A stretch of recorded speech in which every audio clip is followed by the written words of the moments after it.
بسم اللہ الرحمن الرحیم۔ محترم ناظرین، السلام علیکم ورحمۃ اللہ وبرکاتہ۔ ایک شخص نبی کریم صلی اللہ علیہ وآلہ وسلم کے سامنے کھڑا ہوا اور اس نے صرف ایک کپڑا پہن کر نماز پڑھنے کے بارے میں سوال کیا۔ آپ صلی اللہ علیہ وآلہ وسلم نے فرمایا، کیا تم سب ہی لوگوں کے پاس وہ کپڑے ہو سکتے ہیں؟ پھر یہی مسئلہ حضرت عمر رضی اللہ عنہ سے ایک شخص نے پوچھا تو انہوں نے کہا کہ جب اللہ تعالیٰ نے تمہیں فراخت دی ہے تو تم بھی فراخت کے ساتھ رہو۔ آدمی کو چاہیے کہ نماز میں اپنے کپڑے اکٹھے کر لے۔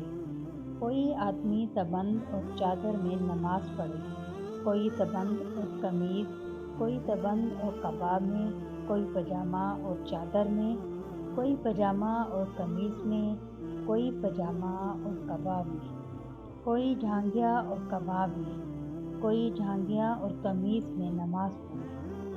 ابو ہریرہ رضی اللہ عنہ نے کہا کہ مجھے یاد آتا ہے کہ آپ نے یہ بھی کہا کہ کوئی جھانگیا اور چادر میں نماز پڑھے۔ رسول اللہ صلی اللہ علیہ وآلہ وسلم سے ایک آدمی نے پوچھا کہ احرام باندھنے والے کو کیا پہننا چاہیے؟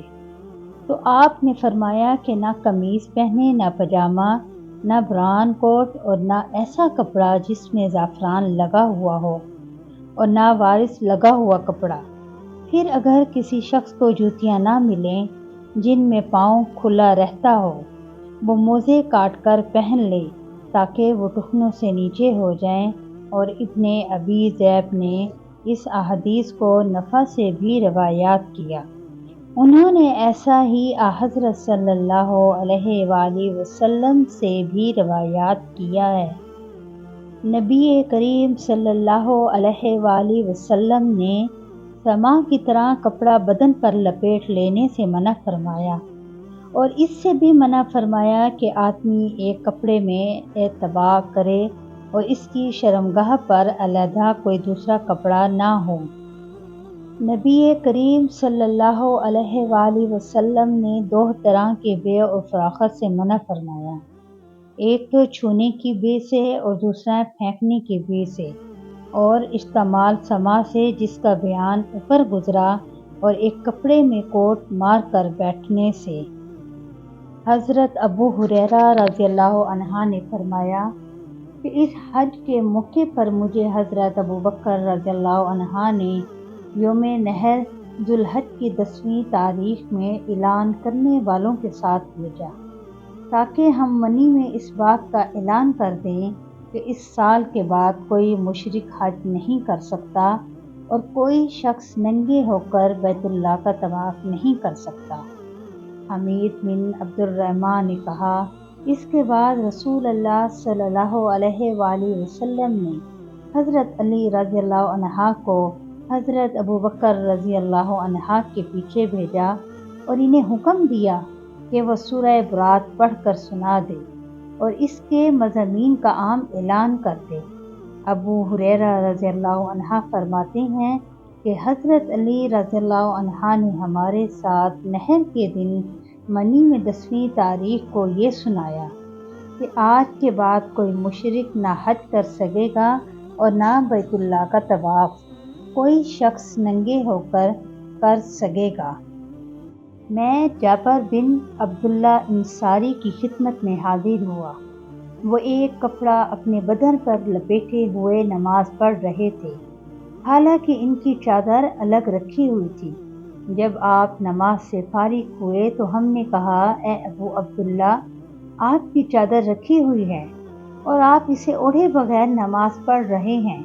انہوں نے فرمایا کہ میں نے چاہا کہ تم جیسے جاہل لوگ مجھے اس طرح نماز پڑھتے دیکھ لیں۔ میں نے بھی نبی کریم صلی اللہ علیہ وآلہ وسلم کو اسی طرح ایک کپڑے میں نماز پڑھتے دیکھا تھا۔ نبی کریم صلی اللہ علیہ وآلہ وسلم غزوہ خیبر میں تشریف لے گئے۔ ہم نے وہاں فجر کی نماز اندھیرے ہی میں پڑھی۔ پھر نبی کریم صلی اللہ علیہ وآلہ وسلم سوار ہوئے اور ابو طلحہ بھی سوار ہوئے۔ میں ابو طلحہ کے پیچھے بیٹھا ہوا تھا۔ نبی کریم صلی اللہ علیہ وآلہ وسلم نے اپنی سواری کا رخ خیبر کی گلیوں کی طرف کر دیا۔ میرا گھٹنا نبی کریم صلی اللہ علیہ وآلہ وسلم کی ران سے چھو جاتا تھا۔ پھر نبی کریم صلی اللہ علیہ وآلہ وسلم نے اپنی ران سے تبند کو ہٹایا، یہاں تک کہ میں نبی کریم صلی اللہ علیہ وآلہ وسلم کی شفاف اور سفید رانوں کی سفیدی اور چمک دیکھنے لگا۔ جب آپ خیبر کی بستی میں داخل ہوئے تو آپ صلی اللہ علیہ وآلہ وسلم نے فرمایا کہ اللہ اکبر، خدا سب سے بڑا ہے، خیبر برباد ہو گیا۔ جب ہم کسی قوم کے آنگن میں اتر جائیں تو ڈرے ہوئے لوگوں کی صبح منحوس ہو جاتی ہے۔ آپ نے یہ 3 مرتبہ فرمایا۔ اس نے کہا کہ خیبر کے یہودی لوگ اپنے کاموں کے لیے باہر نکلے ہی تھے کہ وہ چلا اٹھے، محمد صلی اللہ علیہ وآلہ وسلم آ پہنچے۔ اور عبدالعزیز راوی نے کہا کہ بعض حضرت انس رضی اللہ عنہ سے روایات کرنے والے ہمارے ساتھیوں نے والخمیس کا لفظ بھی نقل کیا ہے، یعنی وہ چلا اٹھے کہ محمد صلی اللہ علیہ وآلہ وسلم لشکر لے کر پہنچ گئے، بس ہم نے خیبر لڑ کر فتح کر لیا اور قیدی جمع کیے گئے۔ پھر دایا رضی اللہ عنہ آئے اور عرض کی کہ یا رسول اللہ، قیدیوں میں سے کوئی باندی مجھے عنایت کیجیے۔ آپ صلی اللہ علیہ وآلہ وسلم نے فرمایا کہ جاؤ کوئی باندی لے آؤ۔ انہوں نے صفیہ بنت حیی کو لے لیا۔ پھر ایک شخص نبی کریم صلی اللہ علیہ وآلہ وسلم کی خدمت میں حاضر ہوا اور عرض کی کہ یا رسول اللہ، صفیہ جو قبیضہ اور نذیرہ کے سردار کی بیٹی ہے، انہیں آپ نے دایا کو دے دیا، وہ تو صرف آپ ہی کے لیے مناسب تھی۔ اس پر آپ نے فرمایا کہ داعیہ کو صفیہ کے ساتھ بلاؤ۔ وہ لائے گئے۔ جب نبی کریم صلی اللہ علیہ وآلہ وسلم نے انہیں دیکھا تو فرمایا کہ قیدیوں میں سے کوئی اور باندی لے لو۔ راوی نے کہا کہ پھر نبی کریم صلی اللہ علیہ وآلہ وسلم نے صفیہ کو آزاد کر دیا اور انہیں اپنے نکاح میں لے لیا۔ ثابت بنانی نے حضرت انس رضی اللہ عنہ سے پوچھا کہ ابو حمزہ، ان کا مہر حضور صلی اللہ علیہ وآلہ وسلم نے کیا رکھا تھا؟ حضرت انس رضی اللہ عنہ نے فرمایا کہ خود انہی کی آزادی ان کا مہر تھا اور اس پر آپ نے نکاح کیا۔ پھر راستے ہی میں سلیم رضی اللہ عنہ، حضرت انس رضی اللہ عنہ کی والدہ نے انہیں دلہن بنایا اور نبی کریم صلی اللہ علیہ وآلہ وسلم کے پاس رات کے وقت بھیجا۔ اب نبی کریم صلی اللہ علیہ وآلہ وسلم دولہا تھے، اسی لیے آپ نے فرمایا کہ جس کے پاس بھی کچھ کھانے کی چیز ہو تو یہاں لائے۔ آپ نے ایک چمڑے کا دسترخوان بچھایا، بعض صحابہ کھجور لائے، بعض گھی۔ عبدالعزیز نے کہا کہ میرا خیال ہے حضرت انس رضی اللہ عنہ نے ستو کا بھی ذکر کیا۔ پھر لوگوں نے ان کا حلوہ بنا لیا۔ یہ رسول اللہ صلی اللہ علیہ وآلہ وسلم کا ولیمہ تھا۔ نبی کریم صلی اللہ علیہ وآلہ وسلم فجر کی نماز پڑھتے اور آپ صلی اللہ علیہ وآلہ وسلم کے ساتھ نماز میں کئی مسلمان عورتیں اپنی چادریں اوڑھے ہوئے شریک نماز ہوتی، پھر اپنے گھروں کو واپس چلی جاتی تھیں۔ اس وقت انہیں کوئی پہچان نہیں سکتا تھا۔ نبی کریم صلی اللہ علیہ وآلہ وسلم نے ایک چادر میں نماز پڑھی جس میں نقش و نگار تھے۔ آپ صلی اللہ علیہ وآلہ وسلم نے انہیں ایک مرتبہ دیکھا، پھر جب نماز سے فارغ ہوئے تو فرمایا کہ میری یہ چادر ابو جہم یعنی عامر بن حذیفہ کے پاس لے جاؤ، ان کی انجانیہ والی چادر لے آؤ، کیونکہ اس چادر نے ابھی نماز سے مجھ کو غافل کر دیا۔ اور ہشام بن عروہ نے اپنی والد سے روایات کی، انہوں نے عائشہ رضی اللہ عنہا سے کہ نبی کریم صلی اللہ علیہ وآلہ وسلم نے فرمایا، میں نماز میں اس کے نقش و نگار دیکھ رہا تھا، بس میں ڈر گیا کہ کہیں یہ مجھے غافل نہ کر دے۔ حضرت عائشہ رضی اللہ عنہا کے پاس ایک رنگین باریک پردہ تھا جسے انہوں نے اپنے گھر کی ایک طرف پردے کے لیے لٹکا دیا تھا۔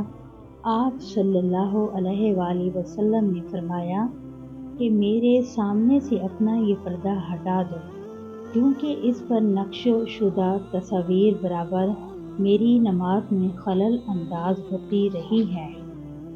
نبی کریم صلی اللہ علیہ وآلہ وسلم کو ایک ریشم کی قبا تحفہ میں دی گئی۔ اسے آپ نے پہنا اور نماز پڑھی، لیکن آپ جب نماز سے فارغ ہوئے تو بڑی تیزی کے ساتھ اسے اتار دیا، گویا آپ اسے پہن کر ناگواری محسوس کر رہے تھے۔ پھر آپ نے فرمایا، یہ پرہیزگاروں کے لائق نہیں ہے۔ میں نے رسول اللہ صلی اللہ علیہ وآلہ وسلم کو ایک سرخ چمڑے کے خیمے میں دیکھا، اور میں نے یہ بھی دیکھا کہ بلال حضور صلی اللہ علیہ وآلہ وسلم کو وضو کرا رہے ہیں، اور ہر شخص آپ کے وضو کا پانی حاصل کرنے کے لیے ایک دوسرے سے آگے بڑھنے کی کوشش کر رہا ہے۔ اگر کسی کو تھوڑا سا پانی مل جاتا تو وہ اسے اپنے اوپر مل لیتا، اور اگر کوئی پانی نہ پا سکتا تو اپنے ساتھی کے ہاتھ کی تری ہی حاصل کرنے کی کوشش کرتا۔ پھر میں نے بلال رضی اللہ عنہ کو دیکھا کہ انہوں نے اپنی ایک پرچی اٹھائی جس کے نیچے لوہے کا پھل لگا ہوا تھا، اور اسے انہوں نے گاڑ دیا۔ نبی کریم صلی اللہ علیہ وآلہ وسلم ڈیرے میں سے ایک سرخ پوشاک پہنے ہوئے تبند اٹھائے ہوئے باہر تشریف لائے، اور پرچی کی طرف منہ کر کے لوگوں کو 2 رکعت نماز پڑھائی۔ میں نے دیکھا کہ آدمی اور جانور پرچی کے پر سے گزر رہے تھے۔ منبر نبوی کس چیز کا تھا؟ آپ نے فرمایا کہ اب دنیائے اسلام میں اس کے متعلق مجھ سے زیادہ جاننے والا کوئی باقی نہیں رہا ہے۔ منبر غائب کے چھاؤں سے بنا تھا۔ فلاں عورت کے غلام فلاں نے اسے رسول اللہ صلی اللہ علیہ وآلہ وسلم کے لیے بنایا تھا۔ جب وہ تیار کر کے مسجد میں رکھا گیا تو رسول اللہ صلی اللہ علیہ وآلہ وسلم اس پر کھڑے ہوئے، اور آپ نے قبلے کی طرف اپنا منہ کیا اور تکبیر کہی، اور لوگ آپ کے پیچھے کھڑے ہو گئے۔ پھر آپ نے قرآن مجید کی آیتیں پڑھیں اور رکوع کیا۔ آپ کے پیچھے تمام لوگ بھی رکوع میں چلے گئے۔ پھر آپ نے اپنا سر اٹھایا، پھر اسی حالت میں آپ الٹے پاؤں پیچھے ہٹے، پھر زمین پر سجدہ کیا، پھر منبر پر دوبارہ تشریف لائے اور قرات رکوع کی، پھر رکوع سے سر اٹھایا اور قبلے ہی کی طرف رخ کیے ہوئے پیچھے لوٹے اور زمین پر سجدہ کیا۔ یہ ہے منبر کا قصہ۔ امام ابو عبداللہ بخاری نے کہا کہ علی بن عبداللہ مدنی نے کہا کہ مجھ سے امام احمد بن حنبل نے اس احادیث کو پوچھا۔ علی نے کہا کہ میرا مقصد یہ ہے کہ نبی کریم صلی اللہ علیہ وآلہ وسلم نماز میں لوگوں سے اونچے مقام پر کھڑے ہوئے تھے، اس لیے اس میں کوئی حرج نہ ہونا چاہیے کہ امام مقاتیوں سے اونچی جگہ پر کھڑا ہو۔ علی بن مدنی کہتے ہیں کہ میں نے امام احمد بن حنبل سے کہا کہ سفیان بن عیینہ سے یہ احادیث اکثر پوچھی جاتی تھی، آپ نے بھی یہ حدیث ان سے سنی ہے؟ تو انہوں نے جواب دیا کہ نہیں۔